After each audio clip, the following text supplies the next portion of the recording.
what would be the most critical mindset shift that separates those who thrive and those who decline with age? Like, what is I think the it is. I think it's the number one mindset? thing, Uh-huh. right? Yeah. It was interesting. So when my son was 16, he was hit by a car and left for dead in the street. And when we got to the first hospital that he was airlifted to, they told us that we needed to let him go. That he had 13 fractures, he had a torn aorta, and he had multiple brain bleeds. He was in a deep coma. And they said sometime in the next 24 hours, this aorta will rupture and he will die. And in order for him not to have this to happen, we would need to airlift him to the next hospital because it's a very specialized surgery, but he'll never survive the airlift, right? And so they're telling us all this. And the doctor looked at my younger son, who was 15 at the time, and my younger son said, it sounded like maybe he has a 0.25% chance he'd make it. And the doctor said, yeah, that sounds about right. He goes, well, that's not zero. And it was such a reminder of what you focus on expands. All the doctor could see was all the reasons he wouldn't make it. All we saw was that there was less, there was more than zero chance he could make it. And as far as we were concerned, that's what we went for.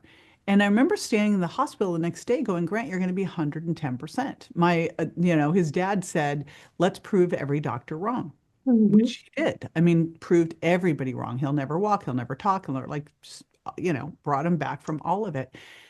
And I believe that never could have happened if we'd stood there. I know it wouldn't have. If we'd stood there the first night and the doctor said, you need to let him go, and we would have been, oh, okay, the doctor said we need to let him go. Right. And Right. that is a huge example, but we make the choice every day. Every day we say, oh, I'm so tired today. And guess what? You're tired all day. It's like this is one of the problems Yeah. with the trackers. Discipline is over even passion. If you are passionate about something, you can do something like intense exercising or just exercising once, two times, and then you give up. But if you have discipline, you continue, and yeah, you force yourself to move forward, even if you feel uncomfortable doing something today. I think it's how you see yourself. If you see yourself as an athlete, and as far as I'm concerned, if you have a body, you're an athlete. If you see yourself as a high performer, if you see yourself as excelling, then you do the things, Yeah, right? right. If you're just going to see yourself as getting by, then you do what you need to do to get by. And So, it's actually aligned very much with this entrepreneurship mindset, even if you face some challenges, you just go through challenges with the smile on your face, and yeah, that's it. We just go well, I mean, forward. come on. Everybody is going to face challenges. Mhm. We are never better than when we're challenged. That exposes you for who you are. I remember Wayne Dyer said in one of his books, he says, when you squeeze an orange, you get orange juice. Who you are Mm. when you've squeezed is who you really are. It's not who you are on a beautiful day at the beach when everything's fantastic. That's easy.